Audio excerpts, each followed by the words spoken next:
Good evening. I'd like to welcome everyone to the Experiencer Podcast, the podcast that brings you upfront and personal with past and present enigmatic experiences from individuals who have witnessed or even interacted with the strange, the extraordinary, and the otherwise unknown existence of UFOs or aliens. If you've had an out-of-this-world experience you'd like to share, please reach out to me at theexperiencerpodcast@gmail.com. If you have photos or footage of UFOs, IAPs, or any other extraordinary phenomena and would like to share it, please forward it to theexperiencerpodcast@gmail.com. This is the inaugural episode of the Experiencer Podcast. As such, I'd like to welcome everyone again. Every week, I'll take the time to share, listen to, and interview individuals that allege to have had an extraordinary encounter or encounters with UFOs, now referred to as IAPs, astounding sightings of alien craft, and close encounters of the same kind, as well as, and yet not limited to, the seemingly otherworldly. Will also occasionally take other encounters, such as run-ins with those mysterious creatures now infamously referred to as cryptids, such as Bigfoot, Dogman, the Jinn, even shadow beings and the paranormal, as well as any other time-traveling, multi-dimensional, or quantum encounters that likely take place within the peripheral of mankind's everyday. Admittedly, this is a large umbrella under which we're considering here on the show. There is, contrary to conventional thinking, quite a mission at hand. That is, to expand the mind and open us all to the possibilities outside the realm of our everyday, to that which is one of the Experiencer. Since this is the first episode of the Experiencer Podcast, I thought it only fair that if I'm going to delve into others' accounts, I too should be willing to share and divulge my own bizarre, enigmatic, and years-long experiences with the same phenomenon that inspires my own efforts. So without further ado, the following are my own experiences thus far. I'd like to tell you my experience in as simple and concise a means as possible. I like to say it all started with such and such at this date, and this was the single or X amount of times that I witnessed said extraordinary event. Unfortunately, this won't be that version. Quite yet, anyway, as I'm still piecing it all together myself. As for the many details of my story, I will preface it by saying this. If I was conscious at the time of any particular detail, then I do in fact remember this strange occurrence or facet quite vividly. Albeit many of the details were buried deep inside my subconscious for well over a decade. That is to say, until they all bubbled up along with my dreams of these experiences, the details from the dreams themselves have remained there in a sort of visceral fog that keeps certain details from me, whilst giving me glimpses and clues gradually, bit by bit over time. It was around 2006, 2007, when my dreams began to occur.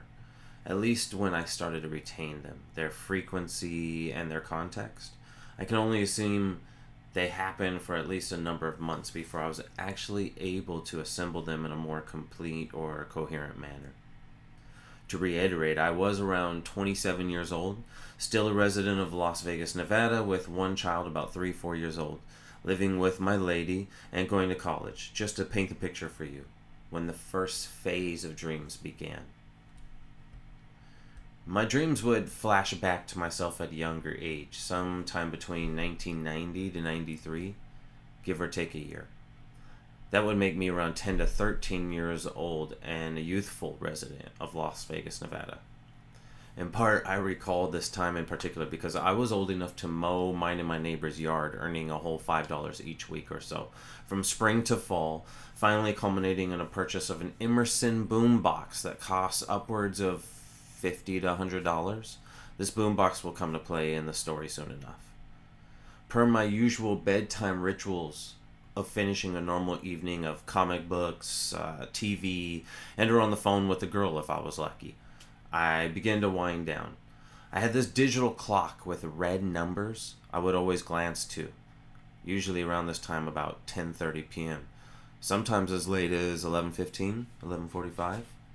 I would then separate my blinds and peer out in an ominous and familiar gaze over the North Valley, to which end I would consciously repeat this curious ritual every night before bed for maybe 3 to 5 years at least, always having an abstract feeling of expecting something. This is where, curiously, not every night, as sometimes it could be in the middle of the day, the boombox would just come on. Sometimes it was just static or noise, as if it was stuck between channels. But please believe, as a little kid, it was always quite startling, regardless. It did get to a point to where I would unplug the thing, but it would just come on anyway. And this would happen again and again. At first I thought it was simply communications transmissions from a nearby base, such as Nellis Air Force Base. Now I consider it may very well have just been any of the nearby military installations or atomic energy commission sites just the other side of the northern mountain from Las Vegas. From Yucca Mountain, where nuclear storage has been deposited since at least the 1980s, to the Tonopah Test Range, Area 51, S4, you name it. There's a whole host of drone and aviation bases as well, tucked back in the Indian Springs Creech Air Force Base Range. Again, all just northwest of Vegas. When the communications did come through, while fragmented, they were often quite frantic. Back and forth comm relays and replies in which I can only assume were multiple units over a variety of sectors reporting in with visual confirmation. In a semi-distorted feedback of sorts, their words would burst over my boombox, very audible and somewhat distinct. Shuttle teams, please be advised. Report visual and other anomalies in your sector, over. Repeat, be on high alert. This is Bravo team, we have something. It's big and bright. Whoa, it just pressed over us. This is Echo Unit, that's an affirmative. We have a visual. It's here. It's above us. It's here. And just as quick as it started, it would be over. Dream-wise, all this takes at least 6 months, if not closer to a year or so, if I had to guess, just to reveal this minuscule of backstory in its entirety, and in a variety of pilfered forms that built up to the aforementioned happenings, as there were a number of alternate nights wherein the same yet different occurrences happened. Mostly things in the setting were minutely different, such as radio involved or no radio, deep in comic books, or just finishing a late night romantic call, or plainly turning off the TV to go to bed. All of which finished in the same place, with one emerging detail of consistency, myself at the same time, same place, peering out the blinds, to spot something bright on the horizon. You heard me. A fair amount of nights, I would pivot from the digital clock with red numbers to the rather large window beside me, and through my blinds and out my second-story view of the North Las Vegas Valley and skyline to spot what started out as a bright dot on the horizon, and turned into something that would move into a straight line towards my house. At first I would get anxious at this now familiar happenstance, when just as sudden I would become drowsy, and with one last glance at the bright red numbers on the clock, I was out. So maybe a year of nostalgic dreams later, and the dreams would pick up where I have shared this far, when it all transitioned into me half passed out against the window or slumped against my wall, as the intense brightness filled my room with such force that I've often thought the light is somehow what knocked me out in some way.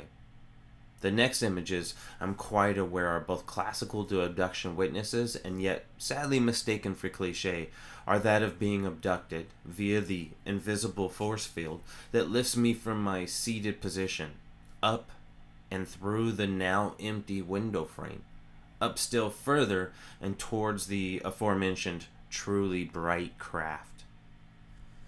I am now dazedly aware of being inside of something. In fact, I can somehow see out as if I'm leaned against a transparent wall of sorts, because I watch out and through the hull of this craft as we depart up and away from the house. We move across the valley, back in the same direction as it came from, Central Valley to the north, while I'm peering out, facing south. I watch my home shrink, then the neighborhood and its familiarity, soon the city and its lights as we raise up over what I can only assume is the mountain. Then I observe land with a small patch of city lights between its silhouetted mountains that shrink as they fade behind clouds.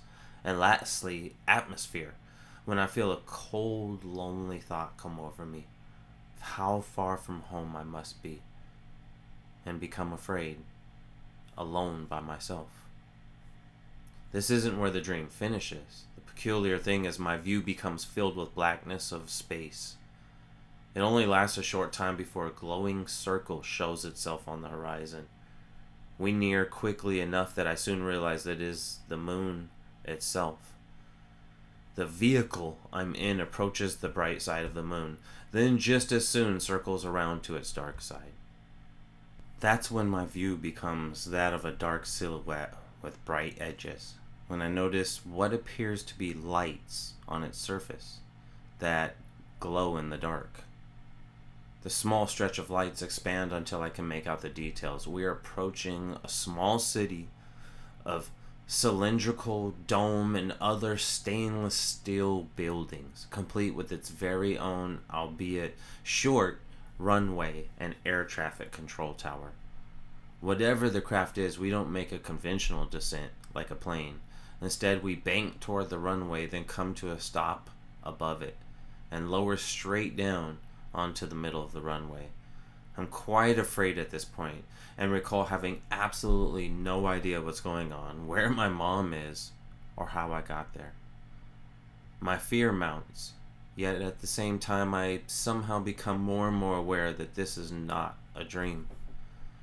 Though it appears that I'm in a fairly larger space of the craft and there is no one around, I again become aware of something or someone watching me.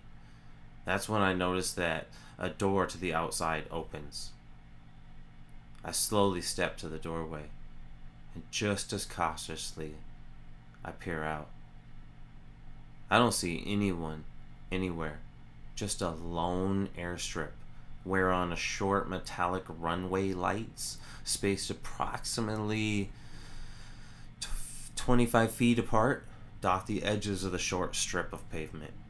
On the opposite side of the runway is a large outcrop of boulders that sit directly across from me and the craft just off the runway itself.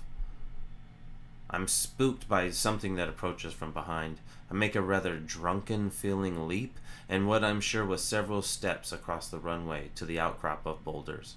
In a fit of panic and with some surprise that I can breathe without assistance, and in the rather bouncy version of a run, I dive behind the rocks themselves to hide from whatever it is that pursues me. I can recall forcing myself to crane my neck and glance around the rocks, to look back towards the craft. Long fingers appear on its doorframe from inside, then a head of foreign shape emerges. I'm absolutely taken aback and begin to reel when it spots me. The next thing I know, again, within the context of feeling drunk, wherein only a couple of bouncy and faint images come to me, I'm now scared to death as I'm in the arms of this thing. It carries me facing backwards in a most embarrassing nature, back to what I can only assume was the space vehicle. That is all I can recall anyway of the moon base before seeing everything again in reverse. We lift up off the moon and runway as the lights shrink below the dark side of the moon. As we encircle it, it gets smaller and then back to the bright side of the moon before the entire thing itself shrinks in total darkness. I'm frozen solid with fear until I see the Earth return in my view. Somewhat small at first, then larger as we approach. It's at this moment that I somehow understand I'm being returned home, and all will be normal soon. The atmosphere and clouds are again before us, then the mountains, and at last a very small city not much larger than the one on the moon, both alone in a desert. appear in front of me as we close in on it, drop over a mountain, and make the final approach over the city itself. It is of note that once memories return due to these dreams, something else personal and poignant returned to me. That is, I very much remember being, and I still am, an avid fan of art and illustration. I used to spend hours in class doodling before I learned, then lost some ability of drawing in junior high. It was elementary, though, that I was all consumed by drawing one thing in particular, and that was a spaceship. A rudimentary drawing, no doubt. Still, I couldn't get it out of my head no matter how hard I tried. I specifically remember drawing this thing in a slowly evolving manner from first grade all the way through fifth grade at least. It very much resembled the smaller Star Trek away team's craft.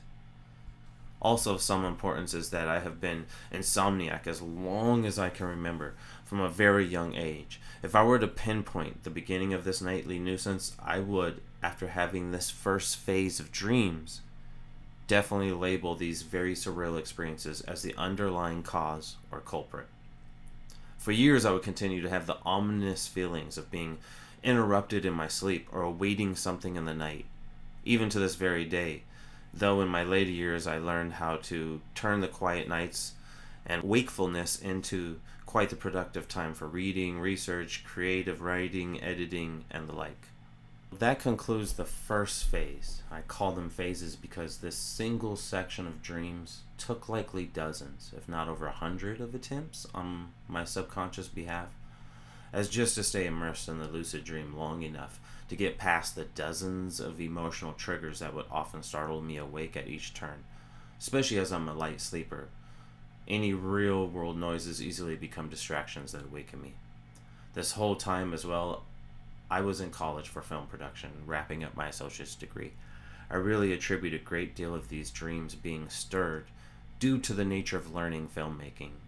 It's very much cathartic craft that harnesses the left and right brain activity, stimulated via the art, as well as the science involved in turning thoughts and dreams via the craft into visual stories and films. Either way, for a long time I didn't say much to my significant other. I would awake with mad, provocative, yet fleeting and vague impressions and images. It wasn't until I could retain and put together an entire sequence, as well as it jogging loose of familiarity, that truly unlocked these as my own personal memories. To return to my point, as I went, it wasn't until I was able to say a thought process aloud to myself that I would say, hey baby, I know this will sound crazy, but peep these dreams I've been having. They remind me of dozens, if not hundreds of nights I had growing up, and so on. I definitely wanted to have a coherent bit of, albeit obviously intertwined and rather out of this world experiences. Of course, my lady didn't exactly know what to say, but anyone would give her this. She was supportive, and for that I'll always be thankful. By now it's around 2008 to 2010. I'm 28 to 30 years old.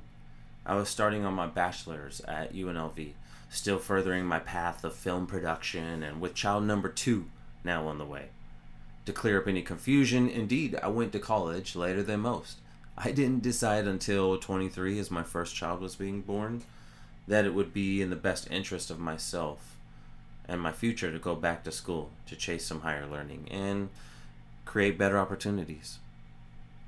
This is where my dreams graduate to something else entirely. It is interesting to note as I began to process everything, I'm realizing the dreams each coincide with the same length of time of about 1 to 3 years. And each set of dreams are approximately 10 years from the inciting incident itself, as if some kind of full circle of sorts. The second phase of dreams, however, are much less invasive and are now taking place when I was around 18 to 20 years old. A little background for a large part of that, I lived on my own. I had an apartment, though sometimes I roomed with friends within the same couple of blocks. Each day I woke up early at about 4:20 a.m. I jumped on the eastbound Sahara bus to a 6 a.m. claims adjuster job. I would get off that and back on the 4:20 p.m. to return back west up Sahara to my night job. I worked evenings at a movie theater, eventually becoming a projectionist. After the job wrapped around 10:45 p.m., I would walk home by myself through and across four very large blocks, past food and retail, a lakefront community, townhomes, and lastly my apartments. It was between this rather monotonous couple years of grind that my dreams would now take place. It's rather peculiar to be 28, 30 years old dreaming every other night of being back when I was 18 to 20 years old. If that wasn't bizarre enough, without the next facet of what I'm about to share. For the life of me, I have to admit, is during this couple of years I kicked around the same few blocks on a very nice side of town, obviously working my ass off, made a few new friends in the area that in all honesty, I do have the hardest time remembering details of my waking life. I of course recall working both jobs and even hanging out with friends and the rare few minutes between. However, it's the time in between those times where I have a fog in place of any solid memories. It's literally just the vague recollection of a walk home every night after my theater job, if any at all. Obviously, I was likely fatigued and a bit overworked, so no doubt that can be a factor. I nonetheless only recall half a dozen times walking home where there should be, in fact, hundreds of memories of myself walking the regular route. Indeed, this is where the second phase of dreams come into play. The dreams would pick up almost every single time at the same place, which is to say, in the evening, on the way home from my second job at the movie theater, after I passed the retail block and began in earnest to walk past the wealthy lakeside community and into the townhomes and apartments that made up the second half of my trek. In total, I would guess the jaunt home to be a little over a mile. Within this distance, my dreams would always pick up as I walked a lone path that wound between the last two blocks of townhomes and apartments. I would cut through the adjacent apartments, even bounding over a gated fence, likely 5.5 feet tall. It was in this precise spot that my dreams would happen, each one with curious differences. The first version of these dreams I can retain, I went over the fence, and that's when I spotted something above and behind following me. I looked to see what it was. Oddly enough, it seemed to whisk up and backwards, with the breeze, then the same as I looked up to further analyze. In the next version, I had passed the fence, and I was just beginning to cut through the townhomes when I had a feeling of being watched. Its shadow proved to be on the ground in front of me, giving away its position, of it following me from above. I was kind of objective. The dream was like a movie scene where you're aware and so willing oneself to react. In another version, it was now afternoon, as I sometimes worked daytime shifts at the theater on the weekends. I did the same thing, attempting to reach up as I went over the fence. It, of course, easily avoided capture. It's at this point that I sensed this was an actual physical object of some intelligence. Another half dozen versions ensued, where in one I attempted further analysis, from sitting on the fence for a better view, to my first personal favorite, in which I feigned walking, then all of a sudden stutter steps to my finale, where like a humanoid robot I imitated shut down, hoping to force the object to investigate, when I would spontaneously return to life and reach for the thing, to which it flew backward, lost its control, or I simply bumped it with my finger. Either way, it crashed to the ground and into hundreds of little pieces that fizzled out of existence within seconds. Eerily similar to the Men in Black movie wherein Will Smith's character knocks a space gun from an alien's hand. It crashes to the ground, then bursts into a gazillion pieces. It's in the same instance, and I completely recall the feeling of frustration while simultaneously completely fascinated with what just happened. At last, through some process of elimination of these objects' likely trajectory and maneuverability, I managed to deduce my best bet was to wait until I had a day with shifting winds, as it appeared to almost float or flutter on the winds, with very minimal propulsion otherwise. All that leads to the last and longest dream of Phase 2, of me trekking while being watched. It was a dusty sunset one fall day. The breeze was gentle. and one directional, then would stop completely every few minutes for just a moment before beginning again. As I made my way over to the gate, then into the next complex, I crossed an open distance of grass and rock landscape when I felt the breeze slow. So I slowed as I neared a boulder. When the breeze stopped, I sensed the object above and behind me begin to lose altitude, which is when I turned 90 degrees, leaped one leg out to the boulder beside me, then leaped off it at another 90-degree angle to face backwards and straight at this object. I would guess I was now approximately 8 to 11 feet up. This time I caught it. I reminded myself to be as delicate and to not lose hold as I landed with the object in hand. I had the elated desire to want to shout out, yet instead found myself checking around for observers, seen or unseen, before I tucked the object into my shirt and made off towards home. Of course not before I stole a quick glance at exactly what I caught, especially having the inclination that I should before something happened, like it fizzling out of existence or some other fantastic circumstances. While I don't remember what happened upon looking down, as if every time I did it took my memories of such a sight, it's as if every time I gazed at it, be the pulsing or the bright light, when I looked away from it, I returned to consciousness. I'll tell you, what I do recall seeing quite vividly from looking at it is that the object was 6 to 12 inches at its longest. Oddly, its dimensions were both square, and its entire makeup as well as texture appeared crystalline, as in its frame and total color value were completely transparent. That's unfortunately all I can recollect.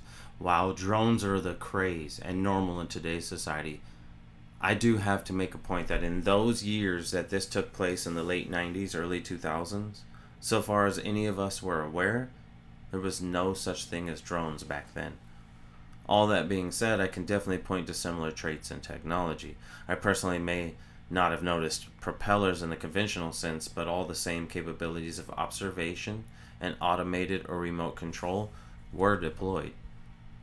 What happened after was just as peculiar. I ventured the short distance to my apartment and quickly found refuge. It was a quiet fall evening as I went back to my single bedroom that had very little but a bed, dresser, and a new boombox. A few outfits were in the closet, often a couple on the floor to be washed, and an ironing board that appeared to always be in mid-use. I sat on the bed with no frame or box springs in an almost slow motion and finally unveiled what I had at last caught. Again, all I can gather is a pulsing glow that I fell entranced to before I finally pull away and consciously return to myself. Clearly, I needed to find it a safe space for keeping, to which end I promptly put it in my closet on the floor, I believe. I took down some shirts and jeans still on their hangers and made a small soft pile to cradle it upon. My next memories are an attempt to relax and watch my small TV from the lone couch in the living room. I kept craning my head to glance down the hallway, half expecting something to happen. At this point, I think I pretty much made my mind up who or what owned this technology, and that they were likely to return for it. That's about when all became very still and quiet. It was after 9 or 10 p.m., and nothing was on TV, so I decided to call it a night. This must have been one of the only couple of evenings a week I didn't work at the theater, and so was just exhausted on my night off. It was around this time I think I attempted to go to bed. Restless, only a few minutes later I returned to the living room, only to drift off almost immediately. Shortly after, I was stirred by a bright light outside my apartment. It moved slowly past the living room, finally coming to a stop outside my bedroom.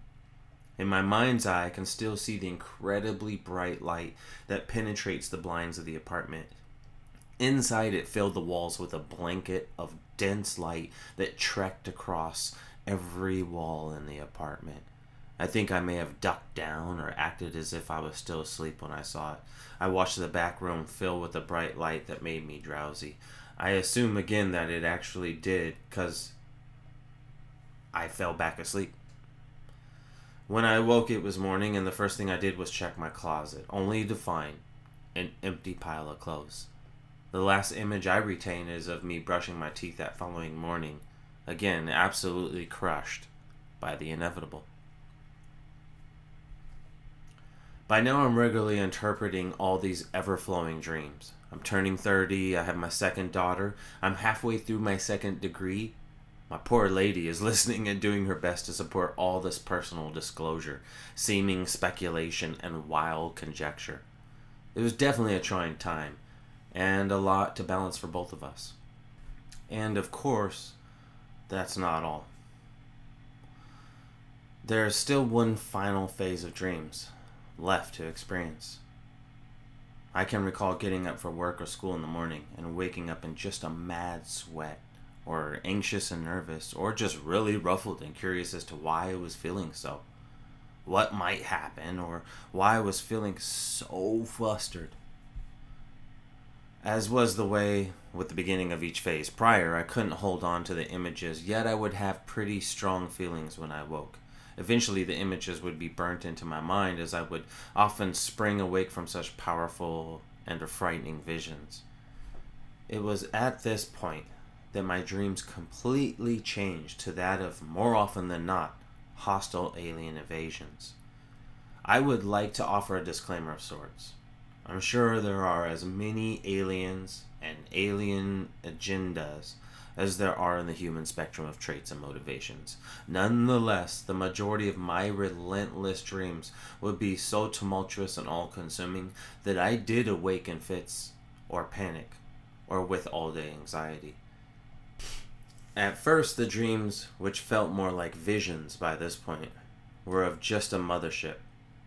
The next version, there were dogfights in the sky above us, seemingly just between alien invaders. The next day, we're driving through the countryside and spot a lone or a number of large craft hovering half-cloaked in the distance. By the end, the dreams had shifted into a total and complete full-scale invasion or war. In this same dream I hold on to the most, the family is in the car when a large thunderous sound comes from the clouds. I peer up towards the source and spot an enormous mothership that completes re-entry into the upper atmosphere in a fiery blaze of ionization. I'm driving down the freeway pretty much trapped as hundreds of smaller craft descend in columns from the larger mothership. Seconds later, they all flood in an attack and without pause fire down upon traffic, buildings, power plants, and roadways. Before we can even shift lanes for the nearest freeway exit, the entire fleet of smaller craft pours over us and unleash hell upon the city. Within minutes, the entire city lay in ruins. It's the moment of attack on our own vehicle, and I'm so afraid for my children. When we're struck, we explode, and I awake. Let me be the first to admit, I have watched my share of sci-fi and UFO movies over the years, from Steven Spielberg to Independence Day and the X-Files, you name it. Any mind may very well be influenced by popular culture, and I'm quite aware that this may just be the very real case and culprit, especially given my penchant for visual cognitive prowess and imagination. I'm also a hobby researcher of many subjects, one of which being psychology and sociology. So I obviously realize there is no shortage of potential for societal inputs and influences. I'm also aware of the way the subconscious processes daily events and represents them through symbolism, and that affects us each day when we awake, often helping us to find resolutions or work through many of life's unknowns. So I have no problems admitting that may very well be the case of the matter. I'm fine and okay with that possibility as well. Although I also have to admit, I've never been so awoken, so resolute due to dreams, before or since. It's definitely been more than a few years since, and there has been no invasion, nor giant war with aliens from above. For years I did have the inclination to go stargazing and camping quite often. Even still, I enjoy regular hikes to high altitude vantage points or drives to city lookouts. I've even been to Area 51 and a number of other locations along the 33rd parallel, thanks to some good friends that enjoy the outdoors and are down for a good adventure. Have I seen anything since?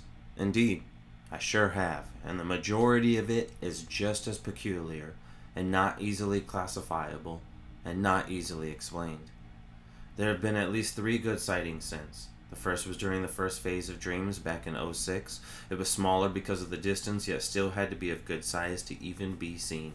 It was orange and was ionized and glowing spherical object that myself, my lady, and 2 friends all witnessed over the western mountains of Las Vegas one evening while we were barbecuing out back.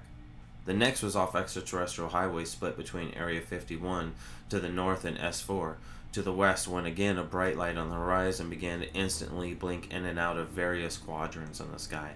This lasted for 5 to 10 minutes. However, sure enough, it's stuck on the phone, unshareable no matter how many times we try. It won't download, save to the cloud, or anything else. The third could easily be shared between sightings with my daughter, or again with my lady in Flagstaff, Arizona, high in the mountains early in the morning, or a number of others with friends. In the end, while nothing has ever manifest from this last phase of Dreams, it has most definitely left me with a quickening of sorts. Not only do I keep one eye to the skies, I research each new docket that slips through the cracks by corporations, purportedly disclosed by governments and various authors and insiders that attempt to share insight, facts, photos, or footage. As for the original 2 phases of the Dreams, I am all but certain they are real and did happen in some shape or form, as I have been able to consciously recollect so much of it, as if it were truly concrete happening from my past, with more than just vague recollections, especially after my dreams themselves seemed to jar loose memories.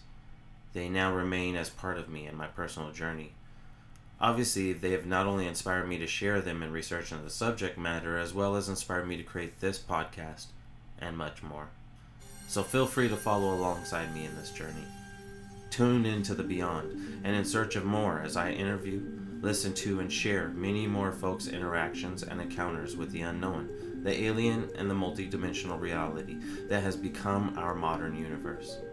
Until then, stay tuned for the next episode of The Experiencer Podcast.